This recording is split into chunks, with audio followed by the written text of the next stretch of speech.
오늘은 너의 작은 신음에도 응답하시니 라는 제목으로 말씀을 나누겠습니다. 오늘은 지난 주일 말씀에 이어서 하나님께서 한 영혼의 마음을 어떻게 헤아리고 계시는지 다시 한번 나누고자 합니다. 지난주 말씀 다시 한번 기억하시면서 오늘 말씀을 들으시면 은혜가 될 줄 믿습니다.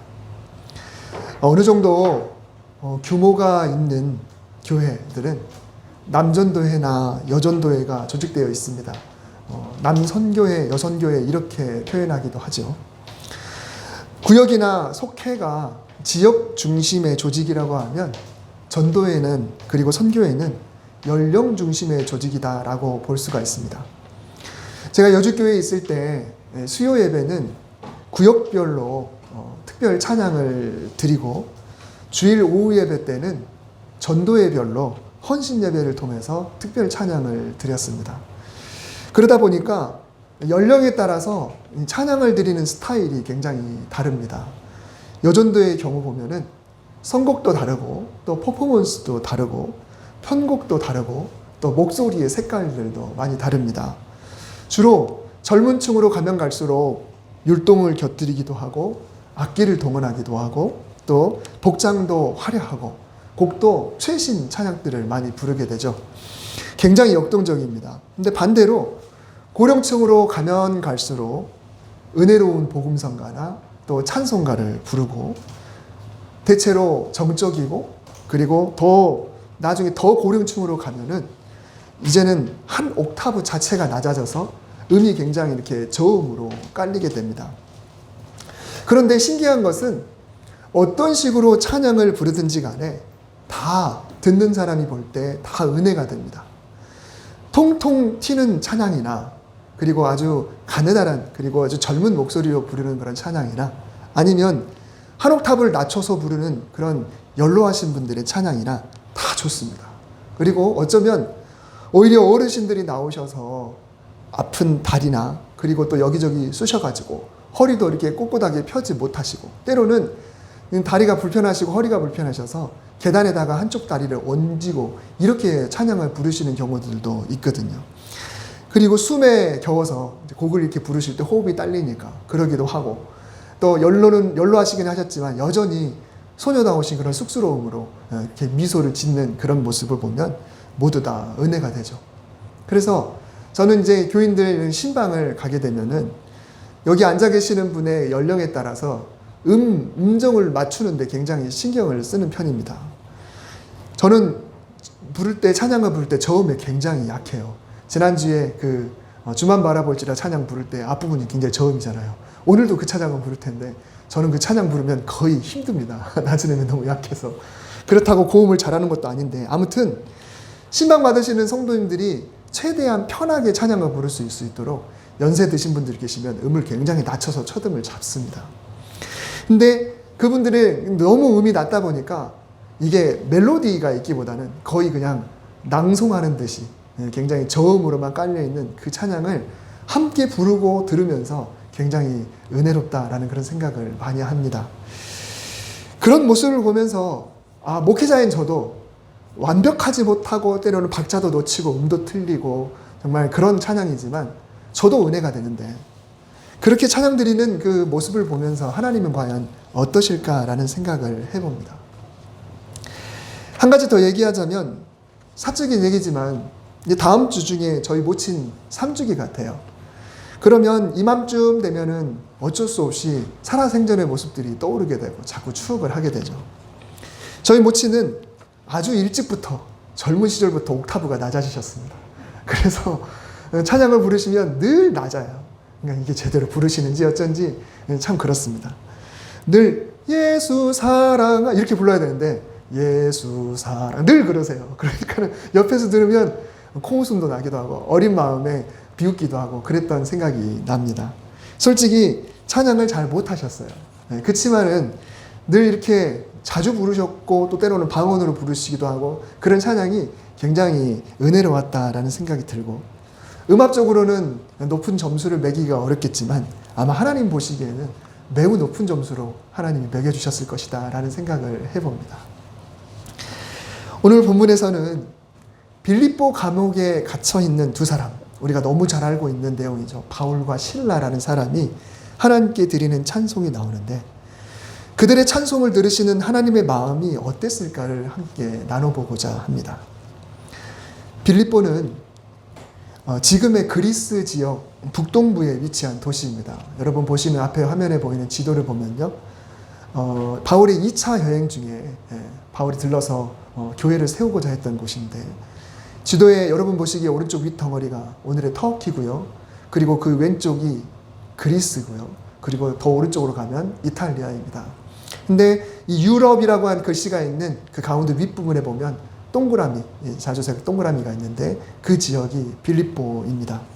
바울과 실라가 함께 2차 여행을 하면서 터키 지역을 떠나서 이제 마케도니아라고 하죠. 그 지역으로 들어가서 첫 번째 접한 도시가 빌립보라는 도시입니다.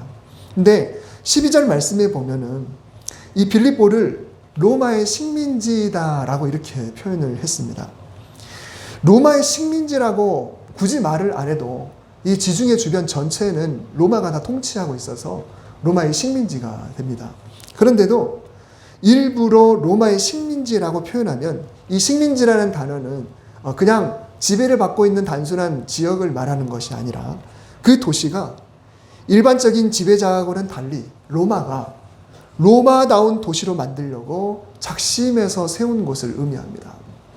그리스 문화가 압도적인 이 마케도니아 지역에서 황제가 직접 주관해서 로마 문화를 퍼뜨리고 가장 로마적인 도시가 되게 하기 위한 요충지로 사용하려고 의도적으로 발전시킨 도시가 바로 이 빌립보, 로마의 식민지라고 하는 곳입니다. 그러면 건축물은 물론이거니와 문화, 종교, 정치 이 모든 것들이 다 로마적으로 조직되어 있는 그런 도시인 것이죠. 유대 땅으로부터 멀리 이방 도시로 이주해온 이런 유대인들을 디아스포라 유대인이라고 이야기를 하는데, 이 유대인들은 자기들이 이주했어도 그곳에서도 유대인의 이 정체성을 잃지 않기 위해서 늘 회당이라는 것을 세웠습니다. 그래서 이 회당에 모여 말씀, 율법을 읽고 듣고 나누고, 그리고 정보도 공유하고 그들 나름대로의 예배도 드리고 친교를 나누는 그런 장소, 디아스포라 유대인들의 구심점이 되는 장소가 바로 회당이었습니다. 먼저 바울은 늘 어느 도시에 가든지 간에 회당으로 먼저 갔습니다. 그곳에 가서 그곳에 있는 유대인들에게 율법을 이야기하면서 그 율법에서 예고됐던 분, 하나님이 계획하셨던 분이 바로 예수님이시다라고 하는 그 이야기를 늘 선포를 했고, 그 회당에 유대인은 아니지만 그러나 하나님을 믿는 경건한 이방인들이 바울의 말씀을 듣고 그리고 밖에 나가 복음을 전하고, 그러면서 그 회당 가까이에 교회가 세워지고, 그래서 그 도시에 교회가 점점 성장하게 되는 그런 식으로 바울의 선교 정책이 이루어졌던 것이죠. 그러면 먼저 유대인들을 대상으로 율법을 전하다 보니까 바울은 늘 어느 도시에 가든지 간에 그렇게 시작을 해야 되니까 늘 회당을 찾아갔습니다. 그런데 12절, 13절에 보면은 바울이 빌립보에서 여러 날을 지나는데 마땅히 기도할 곳을 찾지를 못했다라고 했어요. 다른 도시에서는 그렇지 않습니다. 가면은 회당이 있고 그 회당에 가서 그냥 기도를 하면 돼요. 복음 전하는 건 복음 전하는 거고 본인의 기도 생활은 또 그렇게 해야 되는 거거든요. 근데 수일을 유해도 마땅히 기도할 곳이 없어요. 그래서 안식일이 되니까 성 안에, 가장 로마다운 성 안에서는 어디서 드러내놓고 기도하기 어렵기 때문에 성 밖에 나가서, 문 밖이라고 했는데 이건 성문을 말하고요, 성문 밖에 나가서 그 강가에서 기도를 하는 그런 일들을 했습니다. 빌립보에는 아마 회당이 없었던 것 같습니다.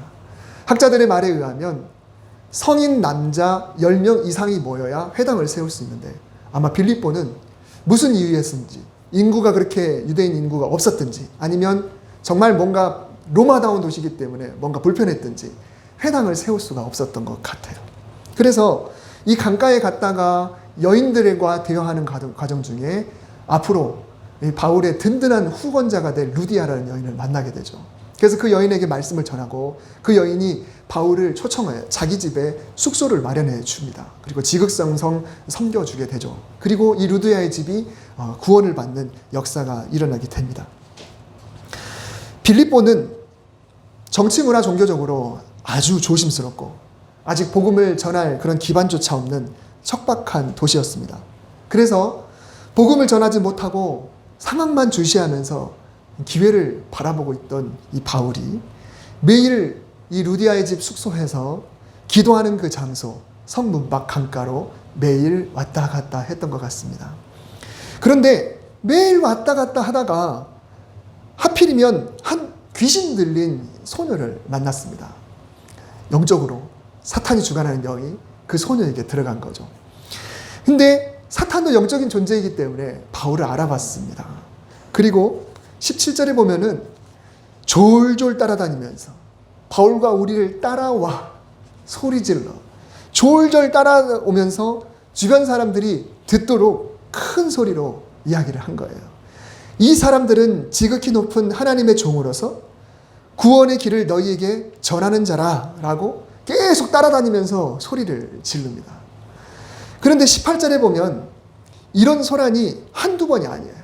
여러 날 갈 때마다 지나갈 때마다 그렇게 이야기를 하니까 얼마나 불편할까요? 근데 바울이 이 일로 인해서 심히 괴로웠다라고 이야기를 했습니다. 왜 괴로웠을까요?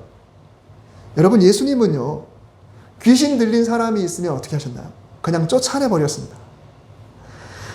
복음을 전하는 자 바울이 복음으로 인해서 이 귀신 들린 자를 해방시켜 주셨던 예수님을 따르는 그런 자 바울이 누군가가 귀신 때문에 이용을 당하고 있기 때문에 그냥 그러냐라고 하면서 쫓아내고 고쳐주고 이 귀신으로부터, 악한 영으로부터 자유를 주면 그만이거든요. 그런데 바울은 괴로웠답니다. 왜 괴로웠을까요? 그냥 쫓아오고 졸졸 따라오고 그냥 불편하게 하니까 괴로웠을까요? 그렇지 않죠. 이곳은 가장 로마적인 도시라고 했습니다. 로마에서는 이 종에 대한 재산권이 굉장히 중요해요. 재산권. 이 종은 말 그대로 돈입니다. 돈. 근데 이 소녀를 여종이라고 표현했어요. 그러니까 누군가의 종인 거죠. 근데 이 여종은 귀신을 통해서 점을 치고 이 점을 통해서 수익을 내는 그런 여인이었어요. 자신의 의지하고 상관없이 누군가 주인이 있어서 점을 보게 해주고 돈을 갖다 주면 그 돈으로 이익을 창출하는 그야말로 재산권이죠. 더군다나 말씀해 보면 이 여종의 주인이 여럿이었습니다. 주인들이라고 표현하거든요. 즉 여러 명이 이 여인에게 공동 투자를 해서 수입을 배분하는 그런 식이었던 거죠. 말 그대로 어떤 기업과 같은 식으로 움직이는 그런 상황인 것입니다. 그래서 바울은 로마 시민권자이기 때문에 로마의 시스템을 너무 잘 알아요. 로마에서 건드려서는 안 되는 것, 함부로 건드려서는 안 되는 것이 무엇인지를 아는 거죠. 그 중에 하나가 바로 사유재산, 종에 대한 권리인 것입니다. 그래서 바울은 이 여인을 그냥 고쳐주면 그만이지만 이 여인을 고쳐줘서 그 여인이 더 이상 수익을 못 냈을 때 이 재산권이 흔들리는 부분을 과연 그들이 나에게 과연 어떻게 반응할 것인가, 이게 민감할 수밖에 없는 거죠. 그렇기 때문에 바울은 고쳐주고 싶지만 쉽게 나서지도 못하고, 근데 매일 와서 졸졸졸졸 따라와서 이야기하고 고쳐주고는 싶은데 그렇게 하지 못하고, 그래서 심히 괴로웠던 것입니다. 그러다가 어느 날 결국은 참다 못하고 그 간만 보다가 결국은 예수 그리스도 이름으로 명령해서 그 귀신을 여인에게서 쫓아냈습니다. 그러면 어떤 일이 일어날까요? 뻔하죠. 이 여종은 더 이상 점치는 역할을 할 수가 없어요. 쓸모가 없게 됩니다. 주인들에게 이익을 줄 수 없는 평범한 그냥 여종이 될 수밖에 없는 거죠. 그래서 주인들이 이 상황을 알게 되었고, 이 상황은 단순히 귀신 하나 쫓아내는 그런 상황이 아니라 감히 가장 로마스러운 도시에서 감히 로마 시민의 장사를 방해하고 감히 로마 시민의 재산권을 건드린 엄청나게 큰 사건이 되는 것이죠. 그래서 주인들은 바울을 잡아서 관리 앞에 끌고 갔습니다. 근데 그러면은 이 사람이 귀신을 쫓아냈어, 그래서 우리 재산권 건드렸어, 이렇게 이야기를 해야 될 텐데, 이거는 또 객관적으로 뭔가 증명하거나 말하기가 어려운 부분이기 때문에 감히 유대인이 이곳에서 로마인들이 듣도 보도 못한 자기의 풍속을 전해서 사람들을 혼란스럽게 만들고 있다라고 이렇게 고발을 했던 거예요. 여러분, 로마 식민도시는요, 한가운데 로마 황제를 신으로 숭배하는 신전이 있고요. 그리고 그 곁에도 여러 가지 로마 사람들이 믿는 신을 위한 신전들이 다 자리 잡고 있거든요. 그들은 황제 숭배가 아주 중요합니다.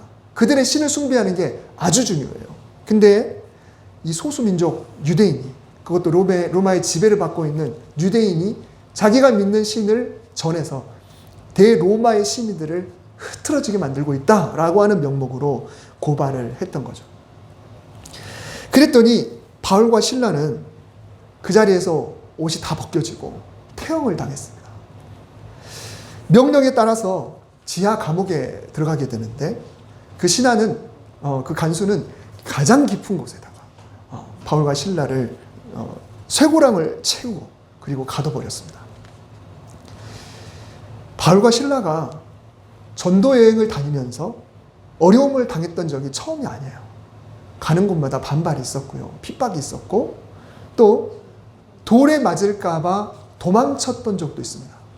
그리고 또 한 번은 1차 여행 때 이야기인데, 실제로 맞아가지고 이 사람이 죽은 줄 알고 사람들이 그 시체인 줄 알고 그 마을 밖에다가 버린 적도 있어요.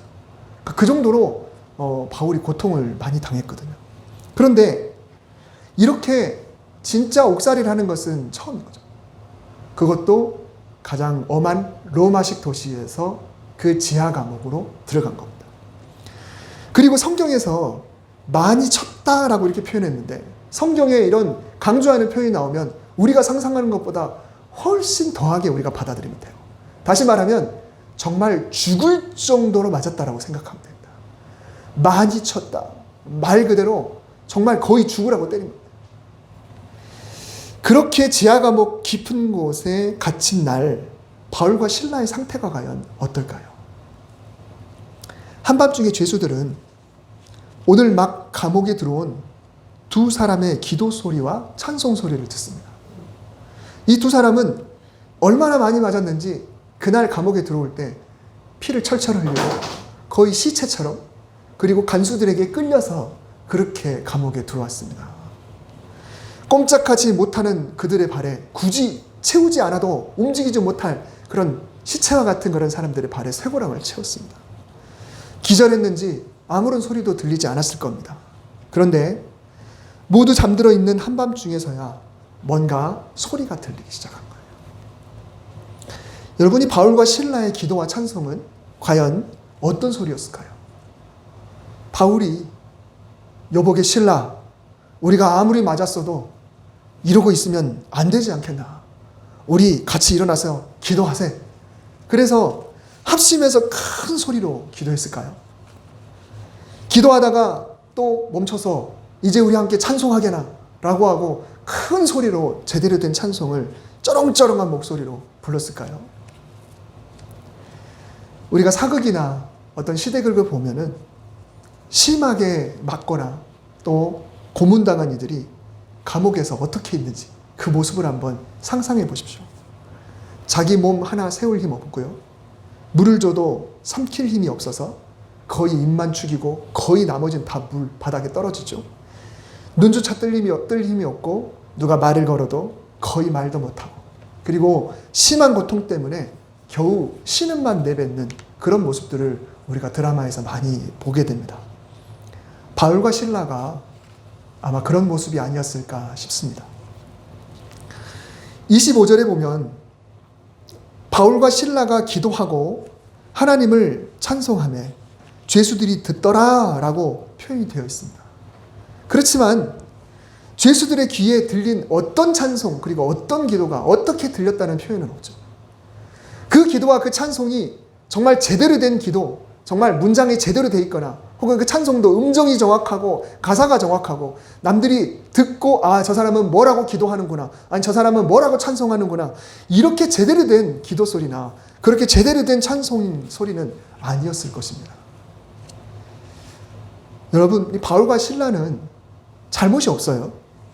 하나님의 부르심에 의해서 원래는 터키 지역에서 다시 그 지역을 중심으로 복음을 전하고 점점 동쪽으로 아시아로 가려고 했던 거거든요.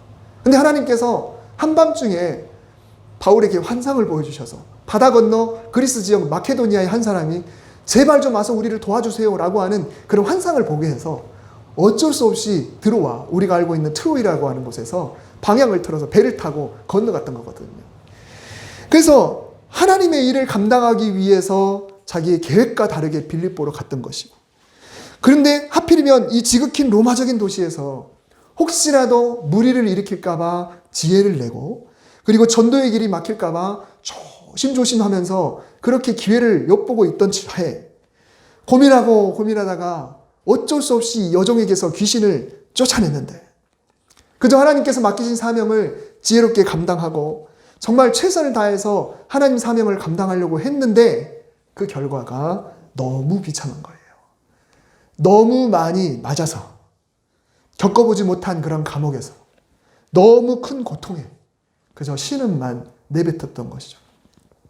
아마 그들의 기도는 제대로 되지 않았을 것이고 그들의 찬송도 마찬가지였을 겁니다. 그 소리를 들은 죄수들은 야, 저 사람들 대단하다라기보다는 처량해요. 얼마나 힘들까. 저 사람들의 신음에 가까운 기도 소리와 찬송 소리를 들으면서 얼마나 처량하게 이겼을까요? 우리의 기도와 찬송을 한번 생각해 봅시다. 어쩌면 우리의 기도나 찬송도 상황에 따라 다르게 나올 수 있습니다. 예를 들어서 기쁘고 즐거운 상황이다. 너무 행복하고 좋은 상황이다. 그러면 그때 드리는 기도는요, 감사가 넘쳐요. 시편의 말씀을 인용하면서 막 그대로 막 내 하나님이여 나와 함께 하십니다. 하나님은 나의 목자가 되어 주십니다. 그렇게 함께 해주시니 나는 힘이 납니다. 라고 하면서 하나님께 늘 감사로 기도하겠죠. 그리고 응답받는 것 같은 마음에 기도가 저절로 나오고 제대로 된 문장으로 기도가 술술 나올 것입니다. 찬송도 마찬가지죠. 응답에 관한 찬양, 함께 하심에 관한 찬양, 사랑과 은혜에 관한 찬양, 이런 것들이 저절로 나오게 돼요. 어떤 찬양을 불러도 흥이 납니다. 반면에 힘들고 어려울 때 드리는 기도는 어떨까요? 제대로 된 문장이 나오기가 쉽지가 않습니다. 그냥 하나님 앞에 나와서 무릎 꿇는 순간부터 눈물만 나와요. 내가 하나님 이렇게 해서 저렇게 했습니다 라고 이렇게 기도하기가 쉽지 않습니다. 그냥 어떻게 돼요? 눈물 때문에 제대로 된 언어로 표현이 어렵고 한숨만 푹푹 쉬거나 혹은 주여 라고만 하다가 그렇게 시간만 보내다가 집에 돌아갈 때가 많죠. 또 어떤 찬송을 불러야 할지 막막해집니다. 찬송을 부르고 싶은 마음마저도 없을 수가 있고요. 그마저도 찬송을 시도하지 못해서 그저 끙끙 앓기만 하고 또 멜로디로만 그냥 허밍으로 부르듯이 그렇게 콧소리만 내듯이 찬송을 부르기도 하죠. 그런 상황에서 어떻게든 하나님을 붙잡아 보려고 은혜와 사랑에 관한 찬양을 겨우겨우 입에 담아보기도 합니다. 특별히 만일 우리가 바울과 실라처럼 하나님의 백성으로서 살아보고자 애쓰다가 겪는 고난이라면 어떨까요? 분명히 하나님 주시는 감동에 의해서 또 하나님 말씀 붙잡고 그렇게 제대로 신앙생활 해보려고 헌신하고 또 예배드리고 그렇게 누군가에게 기도하면서 접근하고 정말 어려운 사람인데 복음을 전하고 누군가를 설득하려고 했는데 그 사람에게 정말 생각지도 않은 상처받는 그런 말을 들어서 내 마음이 문드러졌을 때 내가 어떻게든 하나님 말씀대로 하나님 사명 감당하려고 했는데 찾아오는 겪는 그런 고난이라고 한다면 더 처량할 수밖에 없을 겁니다. 근데 하나님은 어떤 기도와 찬양을 들으실까요? 너무 힘이 들더라도 어떻게든 그래도 제대로 기도해야지. 그래도 제대로 찬송해야지. 라고 하는 그런 기도와 찬양일까요? 아니면 제대로 되지 않더라도 어떻게든 하나님 붙잡으려고 하는 신음과 같은 그런 기도와 찬양을 하나님이 들으실까요? 열왕기상의 엘리야 선지자는 갈멜산에서 우상을 숭배하는 선지자들과 대결했다가 대승을 거뒀죠. 그리고 대결 후에는 하나님의 말씀대로 기근을 그치는 엄청난 비가 내리는데 이 엘리야가 앞장을 섰습니다. 그런데 곧바로 무슨 일이 벌어졌습니까? 이 아합 왕의 아내가 이 엘리야의 승리로 인해서 자기가 미뤄지고 있던 바알과 아세라의 선지자들을 죽였다는 이야기를 듣고 나서 온 군대를 동원해서 엘리야를 죽이라고 명령을 했고, 그래서 엘리야는 목숨의 위협을 받아서 종과 함께 도망길에 올랐습니다. 그리고 유다 광야에 도착해서는 그 종도 남겨놓고 혼자 하룻길을 깊은 광야로 들어갔어요. 떼약볕 아래서 더 이상 도망하지 못할 정도로 지치니까 이제 더 이상 방법이 없다 생각하고 자포자기하고 하나님께 기도했습니다. 하나님, 이제 한계입니다. 다 끝났습니다. 이대로 제 생명을 그냥 차라리 걷어가 주세요. 여러분, 이 기도는 분명히 무릎 꿇고 혹은 제자리에 서서 하나님을 향하여 고개를 들고 형식을 갖춰서 드리는 기도가 아니었을 겁니다. 그 떼약바다 아래 음식도 없고 물도 없고 기력이 다 쇠해서 쓰러져서 겨우겨우 하나님께 내뱉는 그런 기도였을 겁니다. 그런데 그대로 탈진하여 잠든 엘리야에게 하나님께서 어떻게 반응하셨냐면 열왕기상 19장 5절에 보니까 천사가 그를 어루만졌다라고 표현합니다. 그리고 7절에서도 여호와의 천사가 또 다시 와서 어루만졌다라고 표현합니다. 성경에 만지심에 관한 표현들이 간혹 나오는데 이런 상황과 같은 어루만지심은 찾기가 어렵습니다. 어루만져주신다.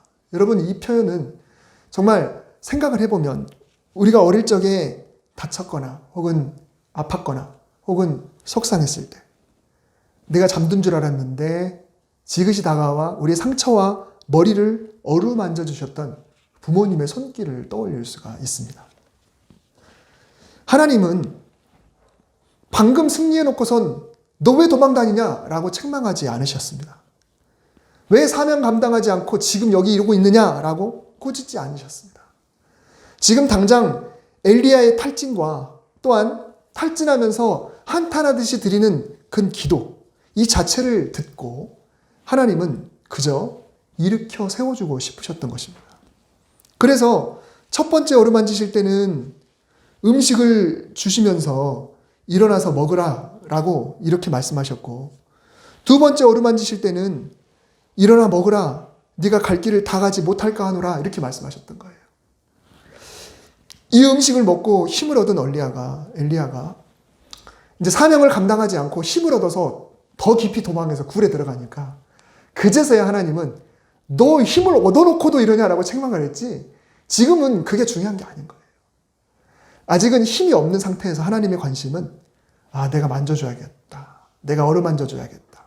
내 사랑하는 아들을 회복시켜줘야겠구나. 그에게 힘을 줘야겠구나 라고 하는 겁니다.